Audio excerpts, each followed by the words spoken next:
So please welcome Mr. Brax King.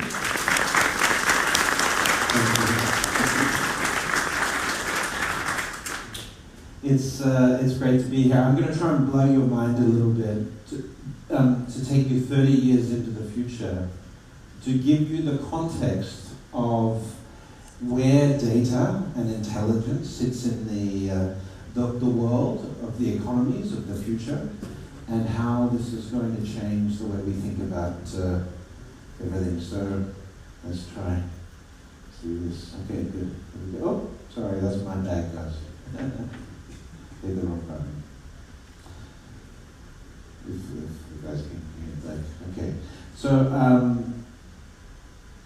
when we talk about the world of the future, one of the key things is that in 30 years from now, in the world of 2050, the economies of the world is going to be very different.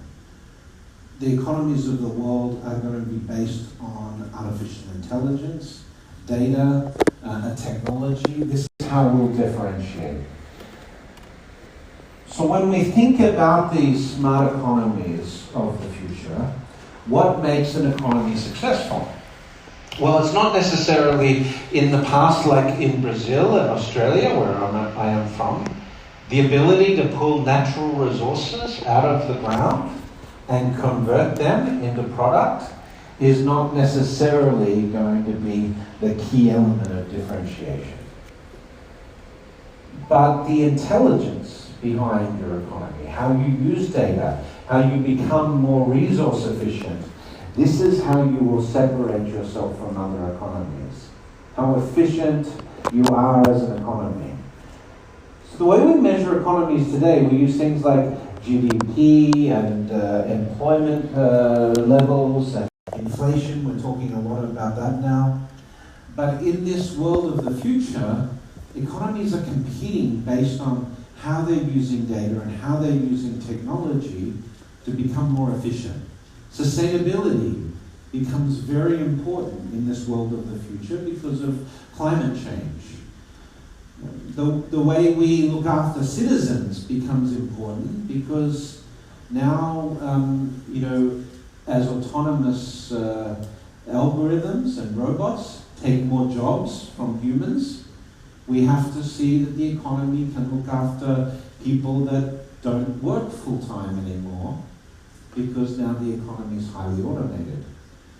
These are some pretty significant philosophical changes. China becomes the world's #1 economy early in the next decade, probably around 2032. This could change depending on certain circumstances. For America, this is going to be a huge philosophical shock and challenge. For the last 50 years, America has been talking about the fact they are the greatest economy in the world, that they have the best system of democracy. China is going to say that the US has failed, that US's version of capitalism, the US version of democracy, and the US economy is no longer the model that it was. That's a logical thing for China to say. How will the US respond to this? Will they try to stop China's economy using their military? Well, they may not be able to stop it economically using the US dollar, because China's role in this future world economy is going to be very critical. When we look at supply chain, the world depends today on the Chinese economy and Chinese production. China is, in terms of artificial intelligence and technology integrated into the economy, is already well ahead of the United States in some very basic areas. Primarily in terms of automation of factories and thinking about AI development in the economy. There are more electric vehicles deployed in China than any other country in the world.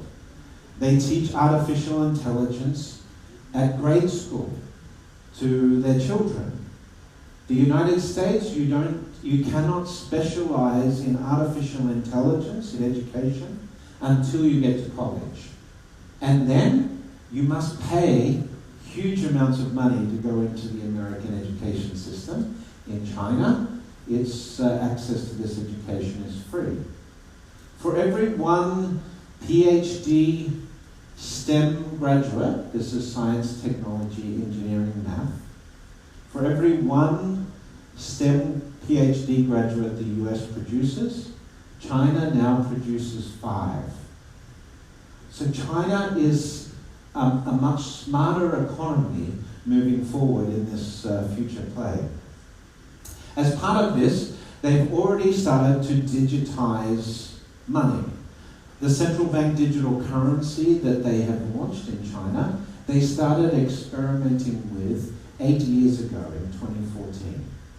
The US today is arguing about whether they should conduct experiments or trials on a central bank digital currency.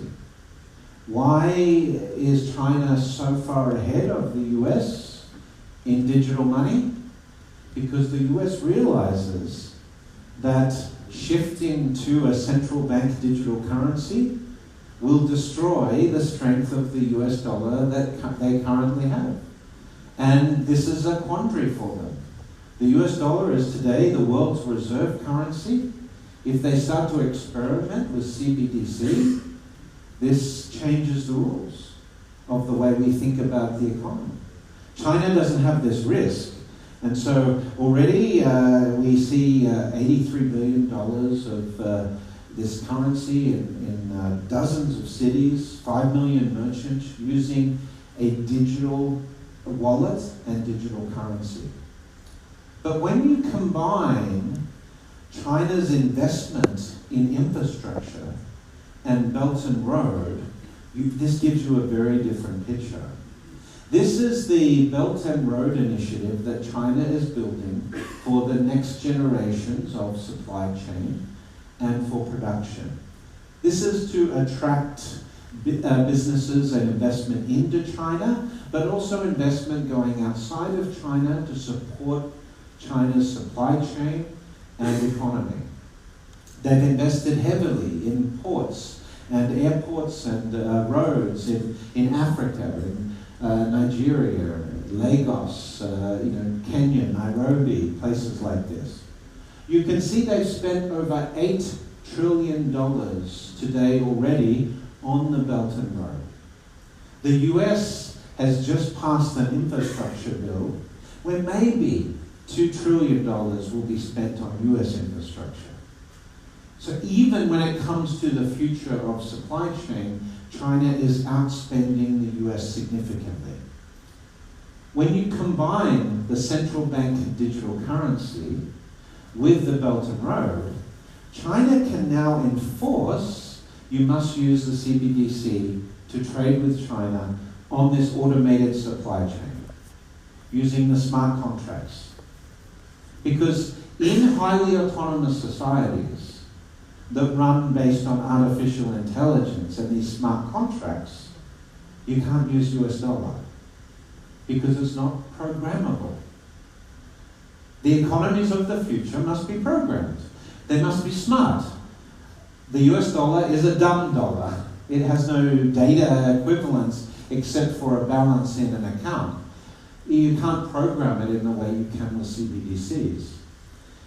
To prevent fraud, to enable automation, to enable machines to understand currency and transactions, it needs to be programmable. And these smart contracts underlie this future smart supply chain Belt and Road.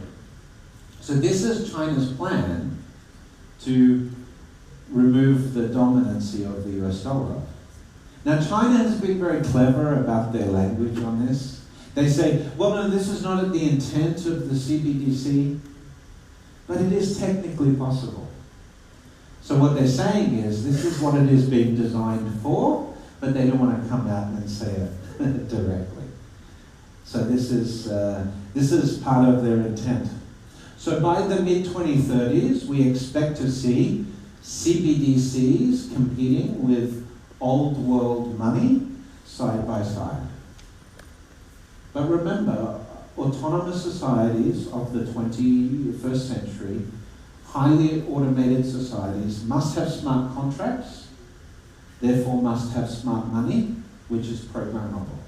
So this means the death of the fiat currency as we think of it today, regardless of whether it's China's CBDC or stable coins or crypto or other forms of electronic money, because it must be programmable. Now, underlying these changes is also the fact that we are going to go through dramatic changes in terms of policy and the way economies function. Energy is going to change massively. Already today, solar and wind power are cheaper than any fossil fuel source for generation of electricity. But we also have this technology called nuclear fusion technology emerging. We combine this, and by the 2050s, energy essentially will be free, broadly available.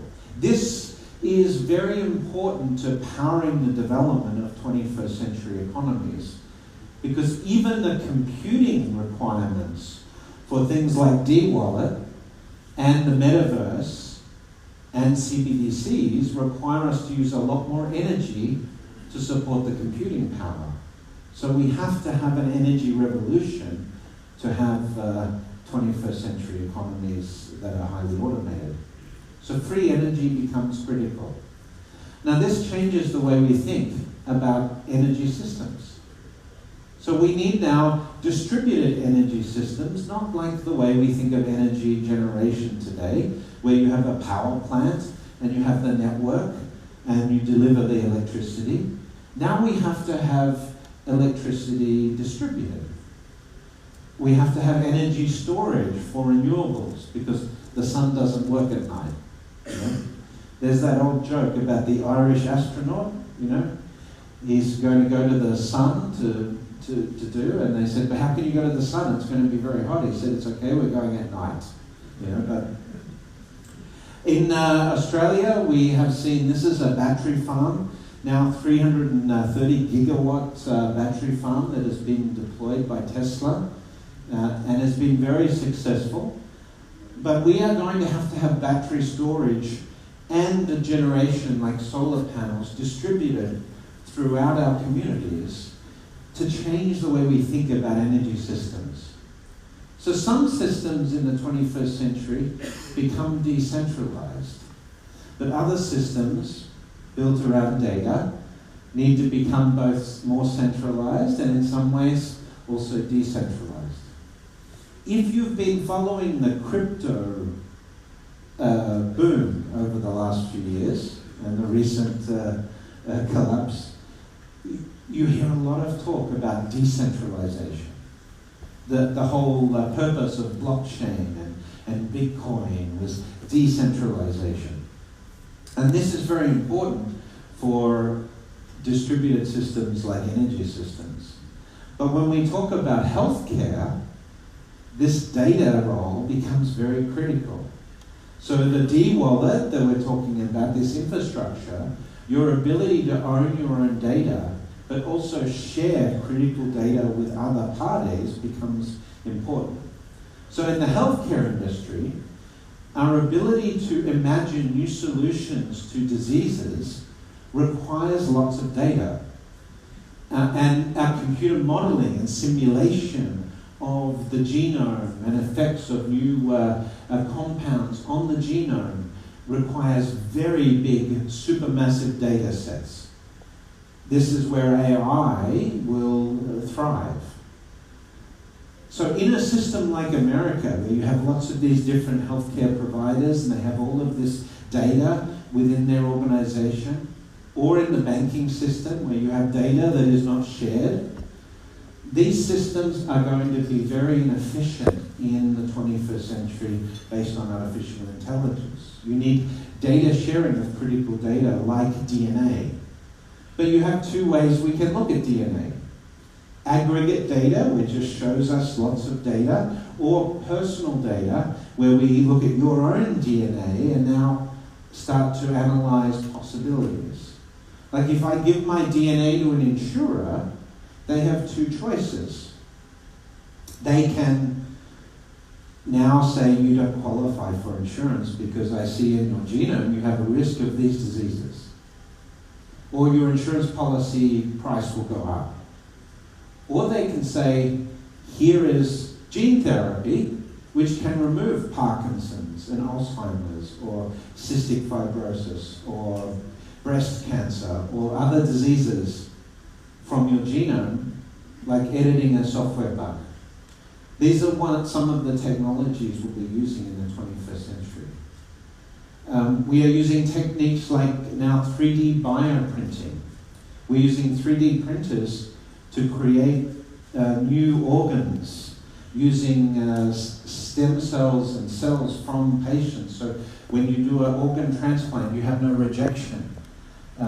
We'll be seeing life extension, longevity treatments, people living longer, maybe living well beyond 100 years, even longer in the future based on these technologies. And maybe in the future we'll be using nanorobots and things. But the biggest area where healthcare will improve in the short term is better diagnostics using data. We're already seeing in fields like oncology and cancer research where when a technician needs to look at an MRI or a CAT scan or an X-ray, we are now seeing artificial intelligence improve the accuracy of diagnosis in these areas based on data and artificial intelligence. We can train these machines using machine learning or deep learning. We can watch what doctors and radiologists and other technicians, how they respond to this data, and machines can learn to do these jobs better than humans. This is important because if you're in Brazil today, 40% of diagnosis in the medical field is wrong. This is why you always ask for a second opinion. Right? But with AI, we'll be able to reduce this error rate down to nothing. We'll also be able to radically improve the delivery of healthcare by automating a lot of the processes that we have today. In 1980, the cost of healthcare in Brazil was about 3% of GDP. Today, it's almost 8% of GDP. In the United States, it's 15% of GDP because the US has the most inefficient healthcare system in the world. They pay more than twice the OECD average for healthcare. You watch US television and they tell you US healthcare is the best in the world. Don't believe it. In Brazil, it's very good compared with the US, right? But the point is, in the future, healthcare will be very different from what we think today. It'll probably be a subscription service hooked into D-Wallet because you need the data to get better healthcare in the future. And instead of you going to the doctor and saying, I feel sick, doc, what is wrong with me? You will get a message on your smart glasses or your smartphone or whatever device you're using in the 2050s, and you'll be told that maybe your blood work has changed or based on certain biometric data, you should go to see your doctor because we need to tweak your personal diet or your drug regime to improve your long-term health. So it will be a maintenance view of healthcare rather than fixing a problem when it arises. All based on data. Data becomes absolutely critical to the healthcare system in 2050. So the world is going to be made up of these algorithms, running companies, running governments, running transportation, running healthcare, and this supply chain and automation is done through what we call these smart contracts. So smart contracts are like the legal contracts that we have today, but they have the intelligence of being able to execute on those contracts at a code basis. Everything that we do in an economy, including the legal system, including government policy, must now be put in a computer program in AI. So this is codifying the world. These smart contracts must, as I said before, use intelligent money, programmable money to work. And so this is where, again, the data comes in. So this is what we used to think of economics in the past.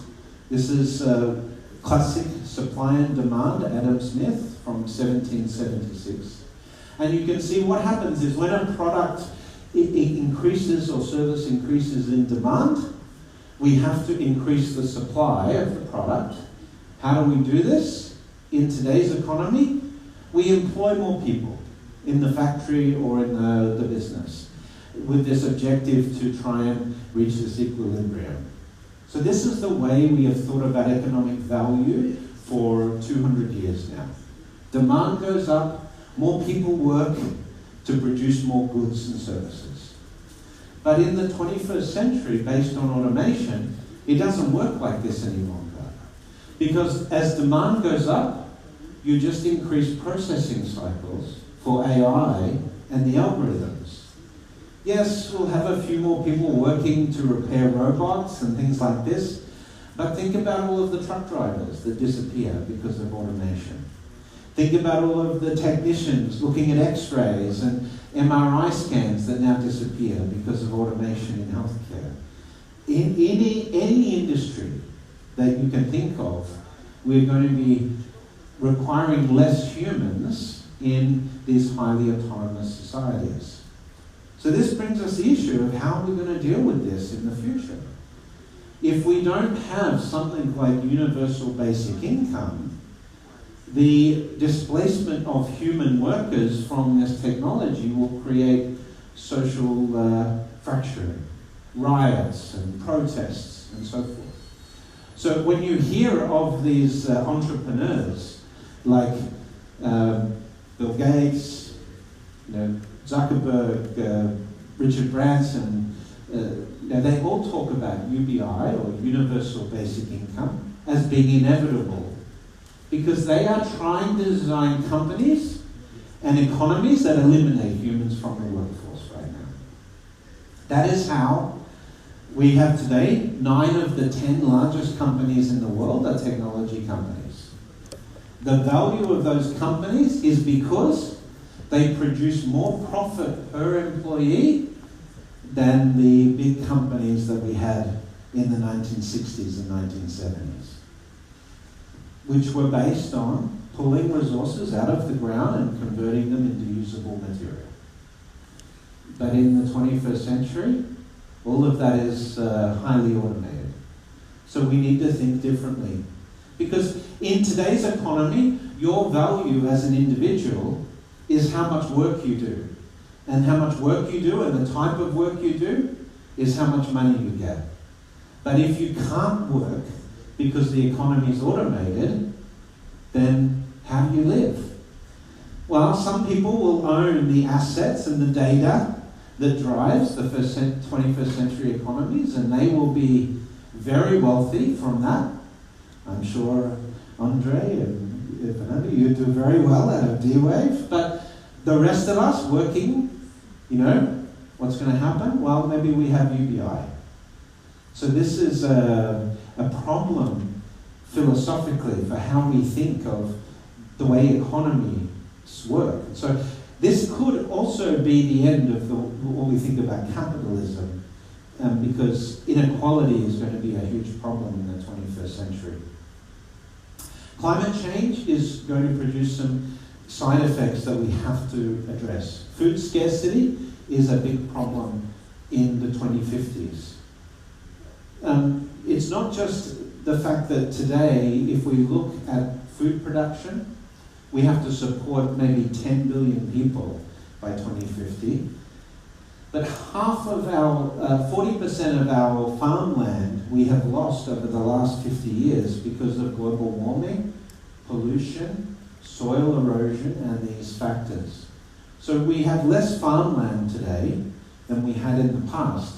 And of course, in Brazil, we have a lot of contention about the farmers destroying the Amazon and to create more farmland.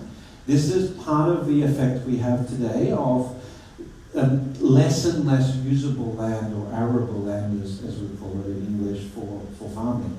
So we have to develop better techniques. If you're living in France in a vineyard, in 2050, that vineyard will not be able to produce grapes anymore because the temperature rise in France means that those crops will no longer be sustainable in France. If you live in Kent in the United Kingdom, you are now going to become a wine-producing region. So you'll still be able to get your wine, but not from France anymore. This has implications for many different types of crops, changing our farming patterns. So this also is going to produce eco-refugees, people moving because food scarcity, but also because of flooding. The estimates are very large, from 300 million people to 1.6 billion. So let's maybe go somewhere in the middle. Let's say 1 billion people are displaced by climate change, either food scarcity, flooding, temperature increases, and so forth. Well, we've seen in Pakistan right now 50 million people affected by floods there. This is going to become a regular story from many economies. 80% of the infrastructure of Bangladesh and the Maldives will be destroyed by 2050 because of sea level rise.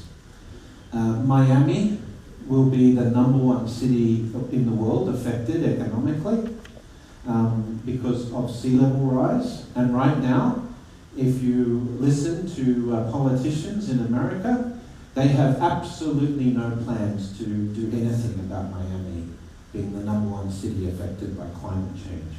New York already has a $35 billion infrastructure plan to increase the sea defenses to stop flooding in New York. But up to 60% of the world's economy in 2100, 80 years from now, could be spent on climate mitigation. This is how big a problem this could be. But 1 billion people displaced by climate in 2050 requires us to think very differently about economics also. This question that we hear today about immigration, who's going to pay for it? Well, they're taking our jobs. Both of those questions mean nothing in 2050 because they're not taking your jobs, robots are taking your jobs, not immigrants. And with 1 billion people as eco-refugees, it's no longer an ethical response to say who can pay for this. The scale of the humanitarian disaster requires a global economic effort to save these people's lives. So self-sufficiency in terms of food production means we're going to be producing a lot more food in labs and in vertical farms. Vertical farms like this in cities are 10 times more efficient than farming methods we use today for the land. And we will be producing Brazilian beef, not from a cow, but in a lab, in a factory. We call these lab-grown proteins. So beef, chicken, seafood. We're already now trying to produce this in laboratories, and this will be mass production. Because apparently the cows farting, they make very big problems for climate change, But self-sufficiency for food production becomes very important because of food scarcity. And homelessness will not exist in the 2050s because the cost of us being able to produce a new home becomes very cheap. This home was 3D printed. It took 24 hours and cost about $4,000 for a 2-bedroom family home. So this means that if you think about the problems of eco-refugees, this technology will allow us to solve this problem. It's not a cost problem anymore. It is not a technology problem anymore. It is just a policy problem. That's all. So then we come to this era of post-scarcity. All of this artificial intelligence and abundance in the second half of the 21st century must change human philosophy and the way we think in a big way. This is an asteroid called Psyche 16. This month, NASA and SpaceX will launch a mission to photograph and analyze this asteroid in the asteroid belt. This one asteroid has so many precious metals. It has more gold on this one asteroid than we think is on the entire planet of the Earth. It has rare earth metals like lithium, and it has silver, and many of the copper, iron, and so forth. The value of this one asteroid is estimated to be $10 quintillion. That's 100,000 times our current global GDP. Now, if we could capture this one asteroid and mine the materials from it, imagine the chaos that this would produce of the economic markets. The commodities market becomes worthless overnight. But today we look at this and we say this is impossible, right? Technically impossible. But I want you to think about the world of 2050.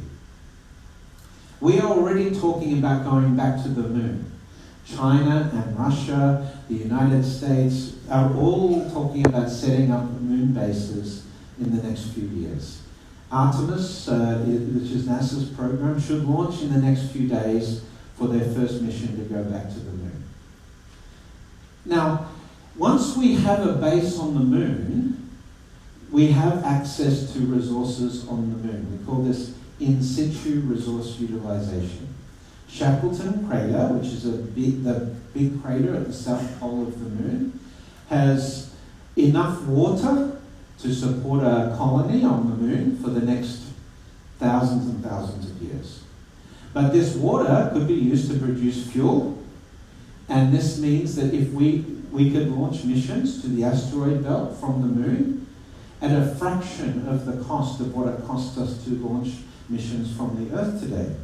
Because the big cost in space exploration is getting outside of the Earth's gravity well. Once we can set up a base on the moon and then on Mars, the cost of space exploration comes down. So maybe we'll go to Psyche 16 and bring it back to the moon, and we will mine this asteroid on the moon. And the colonies on the moon will become extremely rich because of this. We don't know how this is going to work economically. But this is just one example of how the way we think about money today cannot work in the 21st century. We have to replace our value systems based on these changes. As we do with digital assets. So when we talk about central bank digital currency, when we talk about D-Wallet, when we talk about the metaverse and crypto, we're talking about digitizing what we know in nature and the world to make it work for this computing technology that's ubiquitous. So essentially what we're doing right now is trying to record all of the data we can to model the physical world to create a digital equivalent of our physical world in data and in process. Whether that's medical data or whether that's your financial data, all of this is a way to model and replicate the human world. When we talk about digitizing the planet, we have a number of mechanisms that we're experimenting with to do this. So you have cryptocurrencies and stable coins. We have the world of DeFi, or decentralized finance. We have NFTs, non-fungible tokens, which are a form of security. We have this concept of a digital twin, an electronic copy of all of our data, all of our characteristics, our behavior. We have digital intellectual property, so your patents now, we are starting to think about how we can digitize patents. All of this is an effort to digitize the world. And the smart contracts is how we'll run this future world. So by the 2050s, we expect about half of all the world's economic activity to be run by artificial intelligence. These digital markets, all of the data trade that we see with the D-wallet, this only works if you can automate this through smart contracts and intelligence. So the use of our data increases when the use of AI increases. So economies that are mostly run by machines in the future. This gives humans less control over this. You can change the way an AI works to some extent, but again, if you think about half of the world's wealth controlled by AI and machines, we have to think very differently about what money means in the 21st century. Big picture stuff. So one of the things that requires us to have a mechanism like D-Wallet is that different data has different value in the 21st century. So what you spend your money on, where you buy your coffee, where you buy your clothes, this is data that is not so important to you personally, but it might be very valuable to a merchant, and they may be prepared to give you discounts in return for access to that data. But some data needs to be much more secure, like your children's DNA. You don't necessarily want this data just given to everybody for discounts on your supermarket goods. That's not a fair trade. So the ability for us to classify different data to have different value is also going to be very important. This is why we need this infrastructure like D-Wallet for managing our data assets in the future. And when we talk about where we'll live in the 21st century, yes, we'll live in a physical home, but creators of the metaverse, people like Mark Zuckerberg, hope we will live more and more time in the metaverse, spending our time and money there, because we'll be able to have a bigger home there. We'll be able to have these digital supercars and all this stuff that we can't afford to do in the real world because now we're not working and we just have universal basic income, right? So some people believe that the reason we see this talk about metaverse today is a lot of these technology creators see this future world and want us distracted from the inequality of the current system by this bright, shiny new data world that we live in the virtual space, to distract us from the real world problems like climate change and food scarcity and so forth, inequality. So maybe there's some truth to that. But, we will have a presence in the virtual world, and the virtual world will be overlaid into our physical world as well. So one of the things we need is, you might have your smart glasses. Apple is talking about releasing their smart glasses called iReality next year. So you'll be wearing these computers on your face, which will give you data in your field of view and help you understand context. You'll walk into a Tesla dealership and you'll be able to see whether you can afford to buy a Tesla just from the information presented on your head-up display. And you'll be integrating part of the metaverse in the physical world and also spending time in the purely digital world. This is the future of the 21st century. But let's not forget that one of the reasons we're going to be living differently in the 21st century is that the world is going to be reshaped by climate change. About half of humans across the planet live within 100 kilometers of the coasts. If the West Antarctic ice shelf collapses over the next 2 or 3 decades, this could raise the sea level by a meter or so. Cities like Sydney Harbour, New York, Calcutta, Guangzhou, Shenzhen, Shanghai, this dramatically changes the land use there. Because humans don't breathe underwater very well, we're going to have to adapt. So this problem of where we're going to live and how we're going to live is going to be a dramatic problem we have to solve in the early part of the 2050s and 2060s. We see this already starting to affect the world now with extreme weather patterns. But we're going to have to spend a lot of time and attention on this. And the biggest pursuit of humanity on a global basis for the second half of this century will be climate mitigation and climate resilience.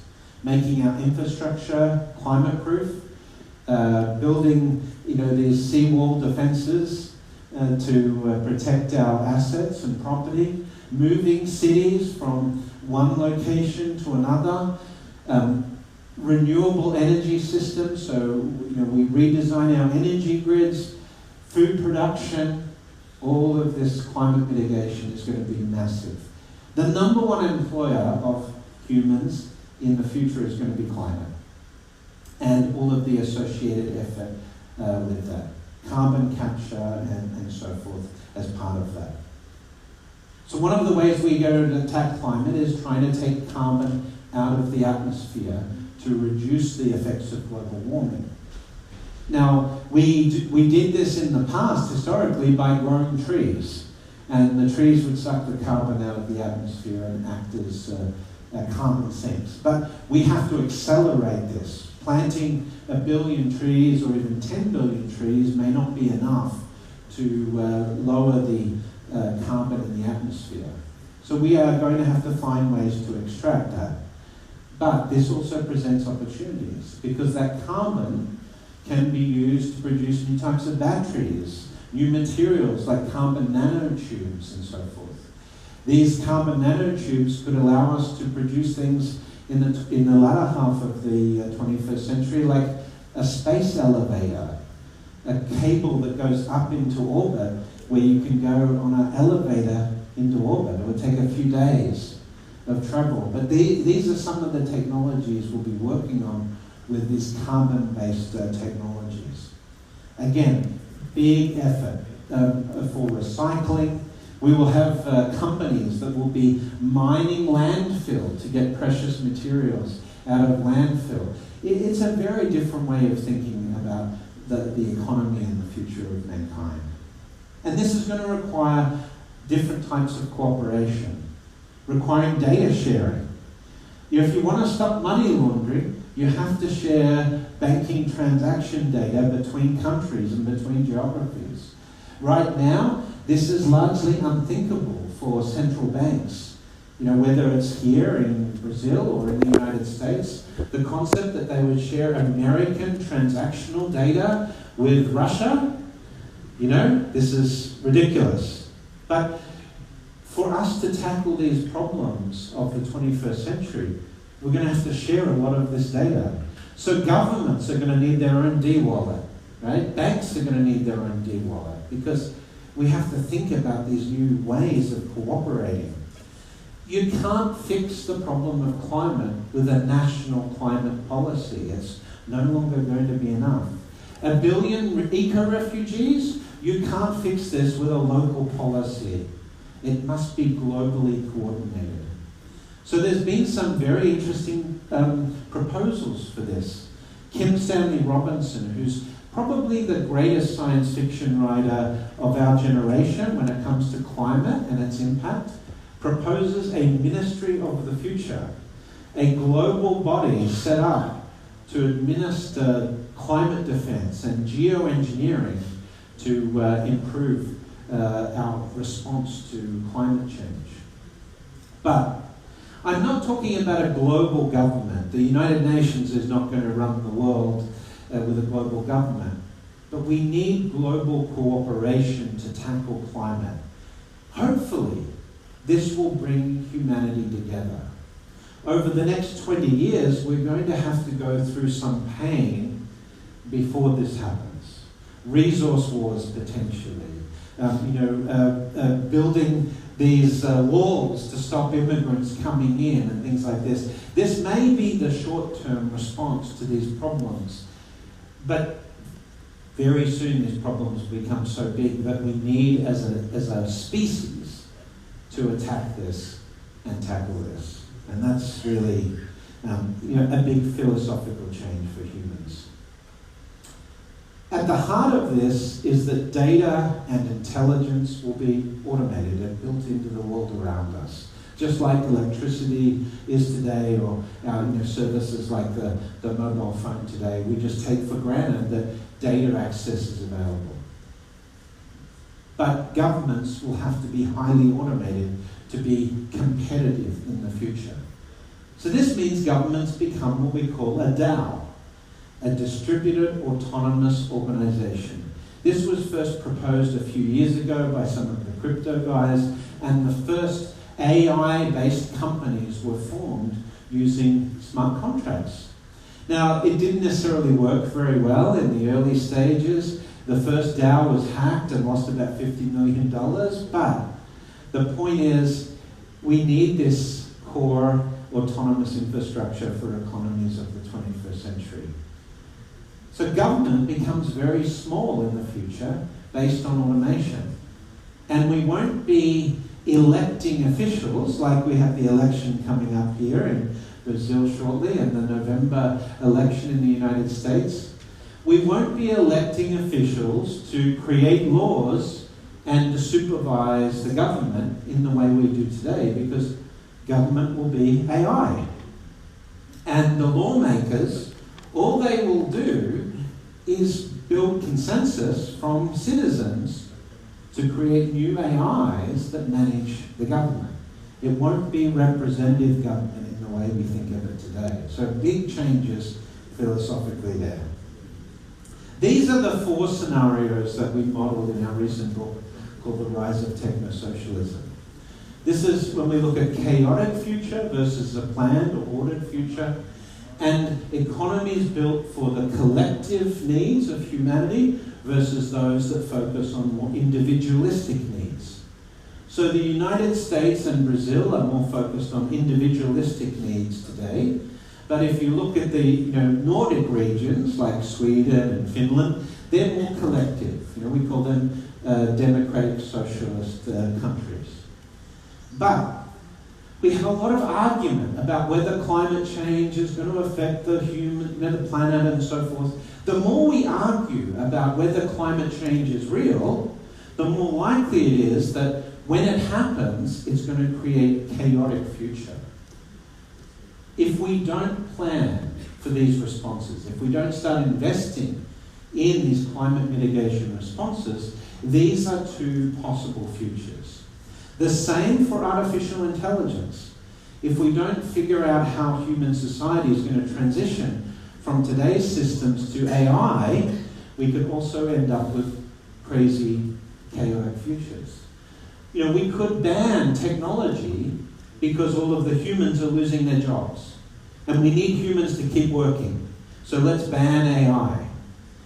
Right? Or, we could say, well, we get AI built into the world around us to create a better future for humans. Healthcare costs go down. Education improves and the cost comes down. Transportation becomes free. Energy becomes free. All of these changes because of investing technology in the economy. But there are some that will say this use of artificial intelligence and data must be used to enrich individuals. This is the capitalist system, right? If we continue on this path, the sort of system we see in the US today, this neo-feudalist system, the rich will own all of the data, all of the AI, and the rest of us will be on basic income. Right? This is how they see this future of the world mapping out. If you're in the 0.1%, this is a pretty good deal, right? Because you now get access to longevity treatments. Maybe you can live forever. Maybe you live in a space station outside of the Earth and all the poor people live on the Earth. Who knows what they're thinking with this? But the real philosophical change here is that AI, data, this changes in resource allocation allows us to, as a species, create the optimal future for all of humanity if we choose to, not just the wealthiest people. And this is why we think that a form of techno-socialism that's very cost-effective, government becomes very low cost, is the best outcome for humanity in the future. But it's not like classic socialism. The citizens own the economy. The economy, first and foremost, is focused on the needs of the citizens. Then we can worry about corporations and markets and those other things. This is at the heart of the potential of artificial intelligence in terms of changing our systems. So this is really the data question and the AI question moving forward. What are we going to do with this data and crypto and CBDCs and AI? Are we going to use these technologies to eliminate poverty and create a better world for everybody? Or are we going to accentuate inequality? This is the philosophical decision we have to make. And data is at the heart of this. And data is going to change the way we manage humanity through this process. So your life is parallel in the digital world with data, and how we use that data to make your life better is a key policy decision that governments must tackle over the next 20 years. And we can't leave this to free markets anymore, because the need to have a human purpose to this data and this technology of these future economies is critical. So at the heart of this is going to be your personal data and what you do with that and how you monetize that. So today it seems unusual to think of a savings account that has your data. But this is the only way, really. We were discussing this yesterday. You know, how do you think about this in terms of a value store? Well, we will come to understand that our data, our personal data as a value store, is just as important as the physical assets that we have or the monetary assets we have in this future. Because our ability to leverage off data in the smart world of the 21st century will be boundless. And in that way, our data has many more probabilities or possibilities for us than our monetary assets in terms of leveraging of those. This is why infrastructure like D-Wallet is really critical for the 21st century moving forward. So I'll leave you with this one thought. All of these changes happening means philosophically we have to decide as a human race where we go. So I'll use this analogy. Elon Musk is planning on sending 1 million people to Mars to set up a city or a colony on Mars. Now imagine you're one of the first Martian colonists. You're heading off on SpaceX's Starship, you go to Mars. What sort of economy would you create on Mars? Would you create a Martian dollar and everyone has to buy their air and their food and their water using Martian dollars? Well, that's an inefficient system on the Martian economy because everybody has to be focused on creating self-sustainability as quickly as possible for the colony to survive.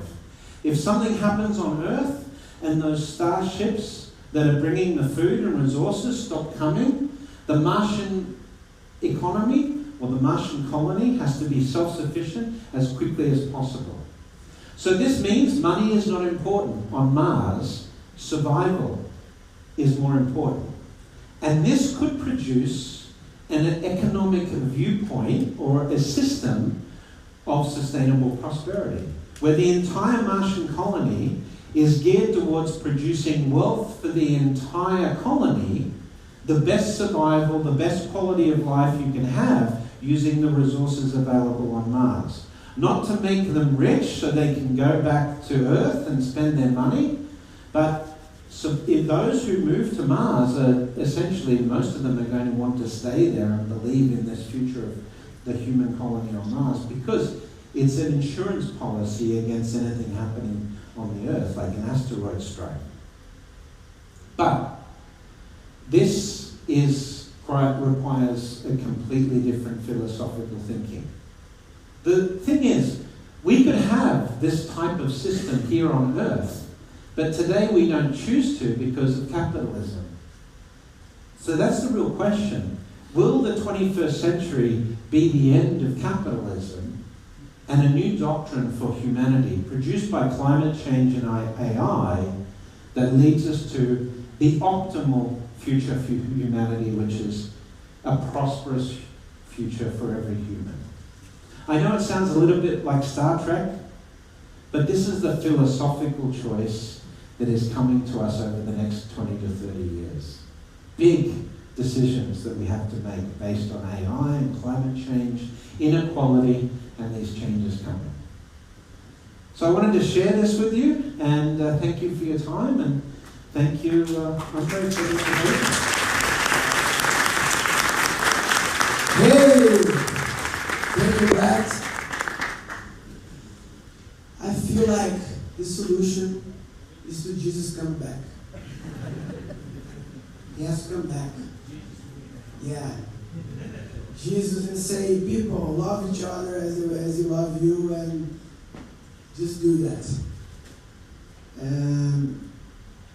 I would like to ask to do close remarks. André Veloso, Fernando também, chega aí também, vai.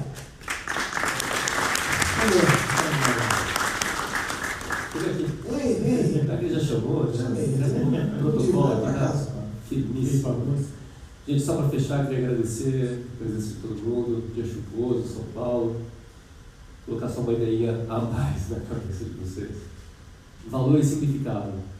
As coisas só têm valor e significado para a gente porque a gente tem consciência da morte.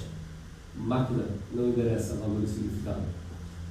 A gente tem uma vocação aqui no Brasil que não aconteceu. O Brasil nunca pariu uma companhia de tecnologia, Global Tech Leader, que pariu isso há muito tempo atrás. Eu admiro muito o que Bezerra fez, Alexandre fez, muita gente que está aqui fez, que é o Sistema Brasileiro de Pagamentos. Para mim é o benchmark de como a gente vai monetizar dados de jeito certo no mundo inteiro. E o brasileiro tem um coração diferente, então é a vez do Brasil agora. O Brasil pode dar uma lição para o mundo e pode liderar esse movimento.